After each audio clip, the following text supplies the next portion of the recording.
चलिए आज मैं आपको कुछ कंजंक्शंस के इंपॉर्टेंट वर्ड्स है जो आज मैं आपको करवाऊंगा। Because so therefore and but however as far as so as ये सारे ऐसे वर्ड्स हैं जिनकी जरूरत हमें रोज की बोलचाल में पड़ती ही पड़ती है। तो चलिए आइए टॉपिक को हम लोग स्टार्ट करते हैं। चलिए सबसे पहले आ जाइए बिकॉज। अब ये बिकॉज जो है इसका क्या यूज है, कैसे हम लोग को यूज करना है, ये समझते हैं। इसका मतलब होता है क्योंकि, ये हम सब जानते हैं, इसको अक्सर यूज भी करते हैं। ठीक है, चलिए आइए इनका यूज करेंगे हम लोग दो सेंटेंसेस को आपस में अटैच करने के लिए। देखिए यहाँ पर एक सेंटेंस आपको दिख रहा है, your sister is crying someone has stolen her purse. यहाँ पर देखिए आप, यहाँ पर दो सेंटेंसेस हैं। एक सेंटेंस है यहाँ per your sister is crying और दूसरा सेंटेंस है someone has stolen her purse. ठीक है, ये दोनों सेंटेंसेस को आपस में अटैच कर रहा है बिकॉज। ठीक है, your sister is crying because someone has stolen her purse. आपकी सिस्टर रो रही है क्योंकि किसी ने उसका पर्स चोरी कर लिया है। ठीक है, दूसरा एग्जांपल देखिए, I can't come to your home because I am going to market with my mother. मैं आपका घर नहीं आ सकता।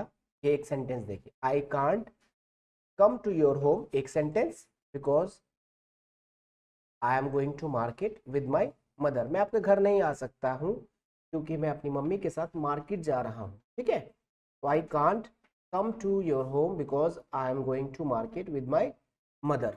तो आपने देखा यहाँ पर दो सेंटेंसेस को बिकॉज की मदद से जोड़ा जा रहा है, ऐड किया जा रहा है। ठीक है, आगे बढ़ते हैं।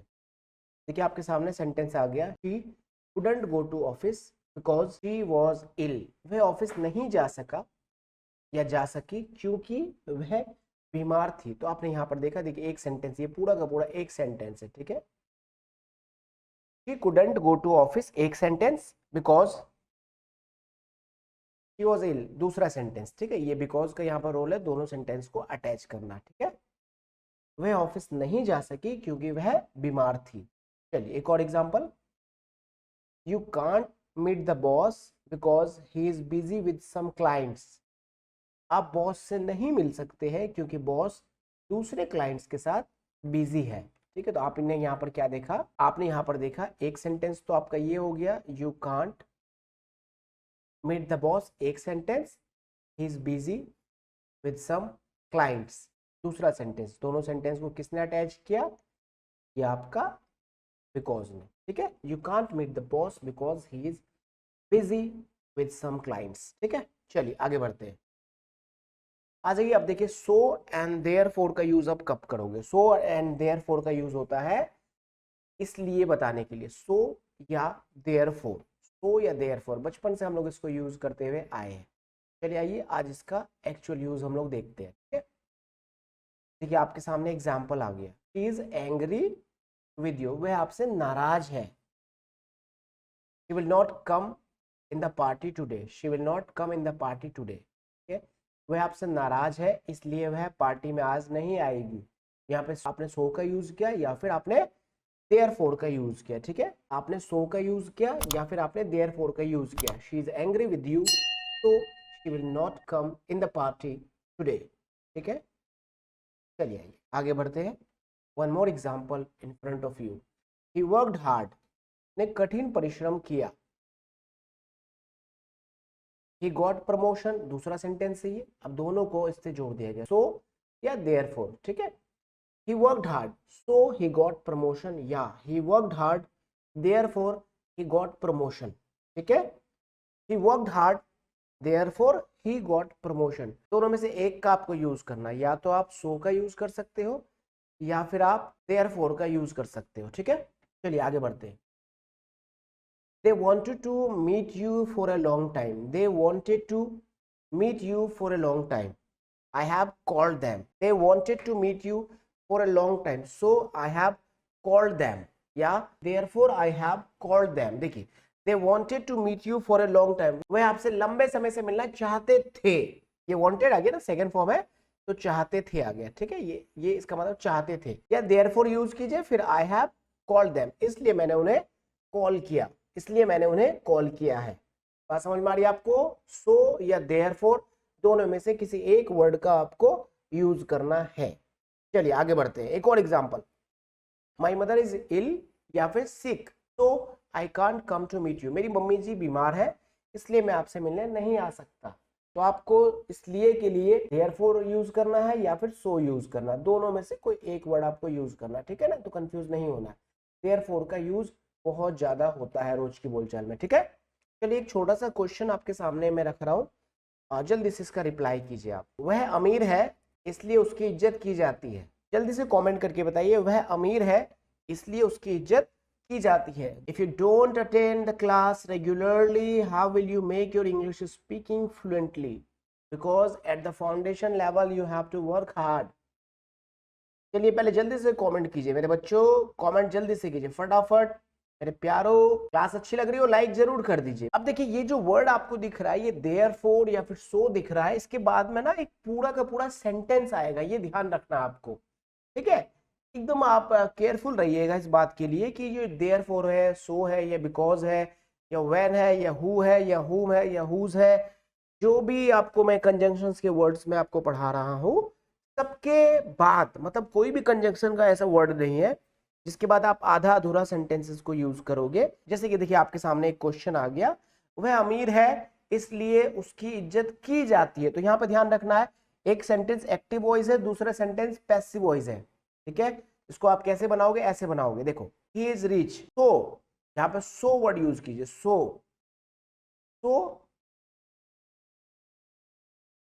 He is respected,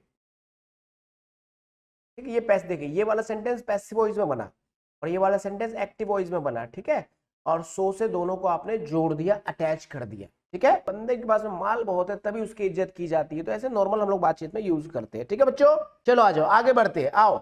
as far as, जहां तक, एज फार एज जहां तक मैं जानता हूं मेरे स्टूडेंट्स सिंसियर है, जहां तक मैं जानता हूं मेरे स्टूडेंट्स ईमानदार है, जहां तक मैं जानता हूं कि मेरे चाचा जी हार्ड वर्किंग पर्सन है। देखिए as far as I know he has 2 children, जहां तक मैं जानता हूं उसके 2 बच्चे हैं, जहां तक मैं जानता हूं उसके 2 बच्चे हैं। तो यहां पर आपने देखा एक सेंटेंस के साथ आपने एज फार एज का यूज किया, ठीक है। आइए दूसरा एग्जांपल देखते हैं। As far as I know he is married, जहां तक मैं जानता हूं उसकी शादी हो चुकी है, जहां तक मैं जानता हूं उसकी शादी हो गई है, या जहां तक मैं जानता हूं वह शादीशुदा है। One more example, as far as my brother is concerned he has completed his English speaking course, जहां तक मेरा भाई का सवाल है वह इंग्लिश स्पीकिंग कोर्स कंप्लीट कर लिया है, ठीक है। As far as I know she will not come here, जहां तक मुझे पता है वह यहाँ नहीं आएगी। As far as I know she will not come here, ठीक है। तो इस तरीके से आपको as far as का यूज करना है। बहुत ही प्यारा ये जो कंजंक्शन है बहुत प्यारा कंजंक्शन है ये।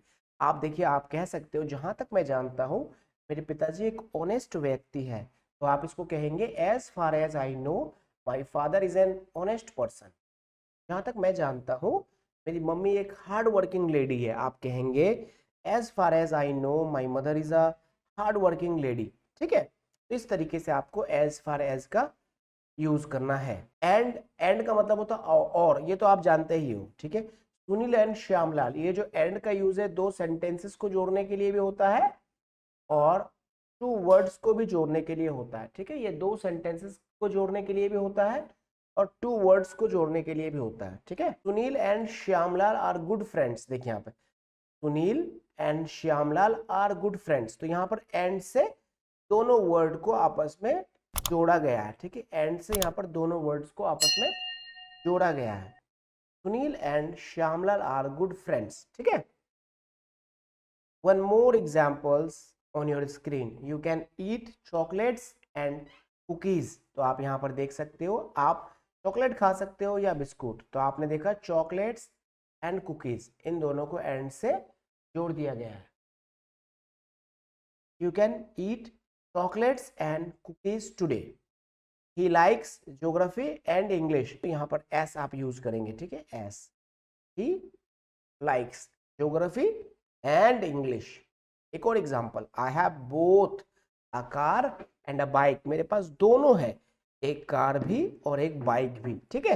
देखिए जब भी क्लास कभी स्टार्ट हो तो क्लास को पूरा आप अटेंड किया कीजिए, ठीक है।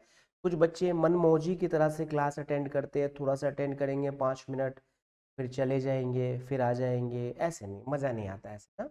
पूरी क्लास को अटेंड कीजिए। चलिए आइए आगे बढ़ते हैं। But and how ever, but and how ever, आप देखिए आपके सामने दो वर्ड्स है, बट एंड हाउ एवर। अब देखिए इन दोनों का मतलब होता है लेकिन, ठीक है।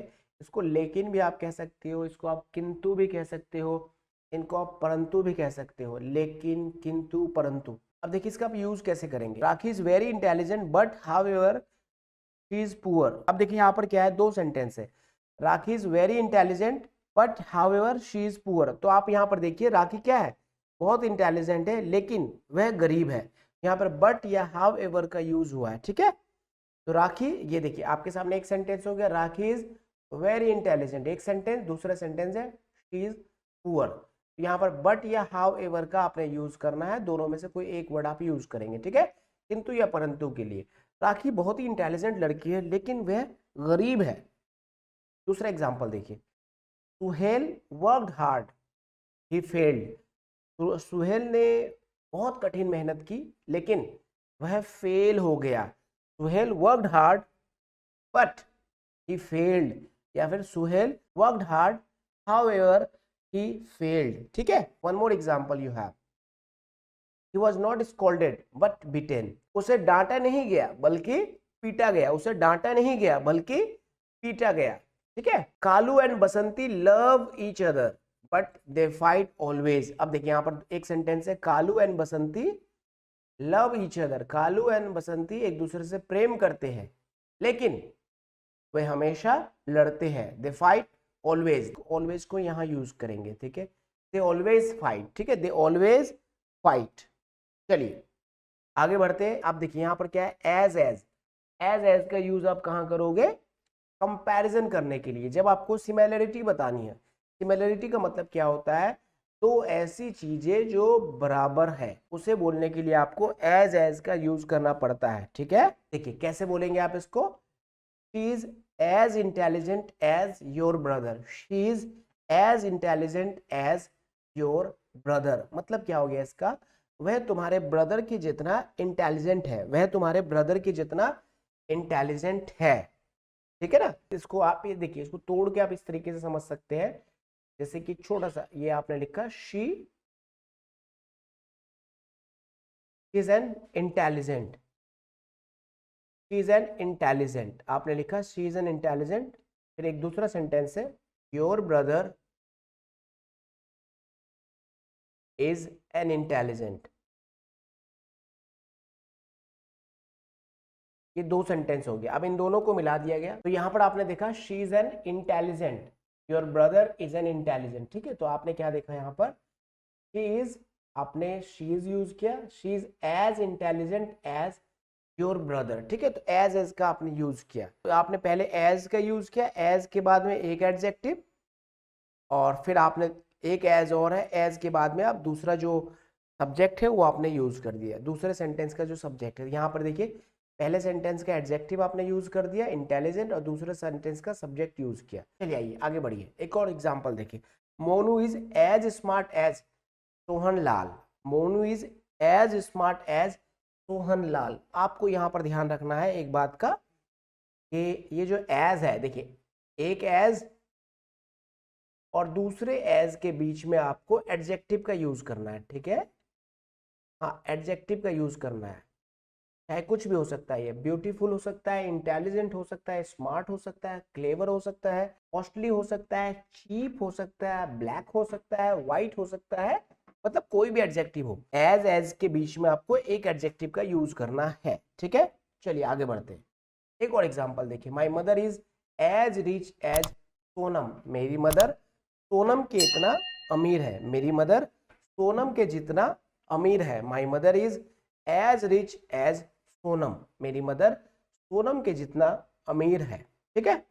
चलिए एक और एग्जांपल देखते हैं, Karishma is as beautiful as Sonam. Karishma Sonam के जितना खूबसूरत है। तो आप यहाँ पर एक बात देखिए कि ये जो एज है, ये देखिए एज के बीच में आपने क्या देखा, ब्यूटीफुल, आपने क्या देखा, रिच। ये रिच किसके बीच में, एज के बीच में। स्मार्ट आपने किसके बीच में देख रहा है, एज एज के बीच में, और इंटेलिजेंट भी आपने कहाँ देखा, एज एज के बीच में। मतलब क्या होता है कि एडजेक्टिव को आपको एज एज के बीच में पुट करना है, यूज करना है।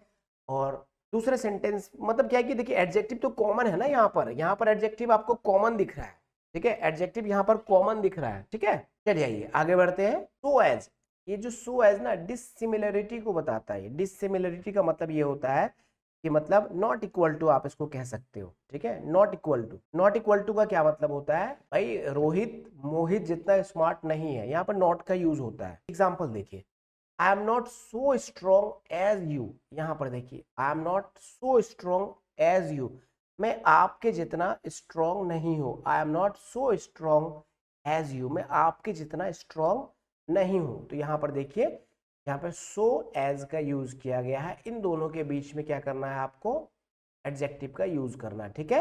I am not so strong as you, we are not so powerful as your brother, we are not so powerful as your brother. आप यहाँ पर देखिए सो के बाद क्या आ रखा, एज। अब ये देखिए बीच में आपने क्या यूज किया, पावरफुल का, ठीक है, we are not so powerful as your brother, ठीक है। नॉट का यूज करेंगे सो से पहले। Ramu is not so clever as you, अब देखिए यहाँ पर Ramu is not so clever as you, ठीक है। यहाँ पर सो एज के बीच में आपने क्या यूज किया, क्लेवर।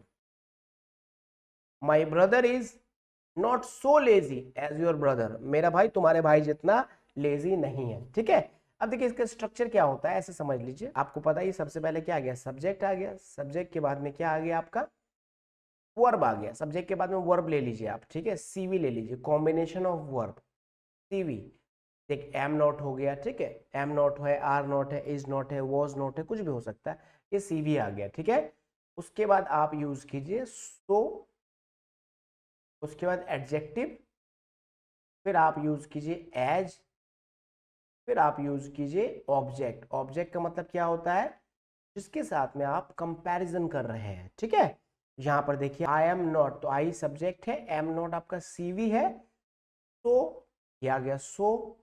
स्ट्रॉन्ग, ये स्ट्रॉन्ग आपका क्या है, यहाँ पर आपको यूज करना है, सो एज के बीच में स्ट्रॉन्ग यूज करना है, एज के बाद में ये ऑब्जेक्ट है कि आखिर में कंपैरिजन किसके साथ हो रहा है, इस सिमिलैरिटी किसके साथ हो रही है, ठीक है। ये आपका मैंने आज का टॉपिक कंप्लीट करा दिया, छोटा सा टॉपिक था आज का, बहुत ही प्यारा टॉपिक था। किसी के मन में कोई सवाल है, कोई क्वेश्चन है तो एक बार मुझसे जरूर कमेंट करके पूछिए। If you have any problem, any question in your mind, you can ask me, I am here to reply you. आइए थोड़ा देखते हैं, प्रैक्टिस कीजिए। चलिए, वह मंगलवार को पूजा करती है, चलिए आ गया, वह मंगलवार को पूजा करती है। तुमने आज क्या खाया है, तुमने आज क्या खाया है, तुमने आज, जल्दी कमेंट करें, तुमने आज क्या खाया है। वह 6 मंथ से, वह 6 मंथ से इंग्लिश कहाँ सीख रही है। वह मुझे बुला रहा था, वह मुझे हंसा रहा था, वह मुझसे अपनी कार साफ करवा रहा था। जल्दी कमेंट करके बताइए। क्लास को लाइक कर दीजिए, अच्छी लग रही हो तो क्लास को जरूर लाइक करें।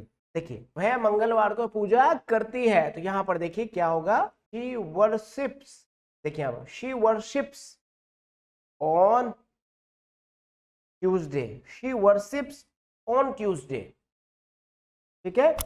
अब ये ऑन का यूज करना है आपको ट्यूसडे के साथ। तुमने आज क्या खाया है, what have you eaten today, what have you eaten today.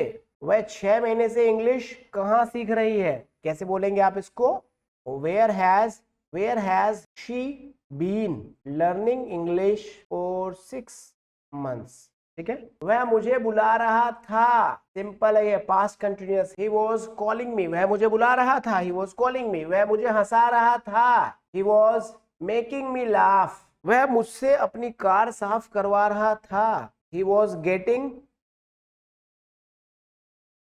me wash his car, he was getting me wash his car, ठीक है। वह मुझसे अपनी कार साफ करवा रहा था। 6 में 6 अगर आप में से किसी बच्चे का आया तो बहुत अच्छी बात है, 5 में 5 भी आया है तो भी कोई दिक्कत नहीं है, और अगर किसी बच्चे का 4 आ रहा है या किसी बच्चे का 3 आ रहा है तो मैं क्या बोलूंगा, या तो वो बच्चे नए हैं जिन्होंने क्लास अटेंड नहीं की है, और जो बच्चे क्लास अटेंड किए हैं और उनके मार्क्स कम आ रहे हैं, इसका मतलब कहीं ना कहीं जाके वो सीरियसली क्लास को अटेंड नहीं किए, रिवीजन नहीं किए हैं, ठीक है। A1 से आप क्लास को स्टार्ट कीजिए। मैं एक बार आपको प्लेलिस्ट दिखा देता हूँ, आप सबको प्लेलिस्ट में आइए, और ये आपको प्लेलिस्ट दिख रहा है, ये देखिए डे 1 से स्टार्ट कीजिए, डे 1 डे 3 डे 2 डे 3, ठीक है। ये आप डे 1 से स्टार्ट कर दीजिए रिवीजन करना और इसके नोट्स बनाइए। सबसे पहले तो ना आप लोग अगर इंग्लिश सीखना चाहते हो रियली, तो आपको दोस्त बनाने चाहिए, आपको दोस्त बनाने चाहिए, कम से कम 1 2 3 दोस्त तो आपके पास साथ हो इंग्लिश सीखने के लिए, ताकि उनके साथ आप बात कर सको, उनके साथ आप प्रैक्टिस कर सको। ऐसे कोर्सेज हैं, इन कोर्सेज को आप शेयर कीजिए, यूट्यूब के जो लाइव सेशन है उसको शेयर कीजिए, आपके दोस्त भी अटेंड करेंगे, आप भी अटेंड कीजिए, फिर आप लोग अटेंड करके जो आप सीख रहे हो उसको आप बोलो, प्रैक्टिकल करो उसको, फिर देखो आपकी इंग्लिश बहुत अच्छी हो जाएगी, ठीक है। उसके बाद अगर आप लोग चाहे दिल्ली के आसपास के हो तो आप ऑफलाइन बैच आकर ज्वाइन कर सकते हो, और अगर आप दूर से हो, थोड़ा कॉस्ट बेयर कर सकते हो, तो फिर आप पीटी या फिर जीटी अटेंड कर सकते हो। मतलब पीटी का बैच मतलब पर्सनल ट्रेनिंग अटेंड कर सकते हो, और जीटी मतलब ग्रुप ट्रेनिंग आप अटेंड कर सकते हो, ठीक है। चलो मेरे बच्चों, आज के लिए यहीं तक रखते हैं। Thank you for joining us, take care of you and your loving family. Jai Hind.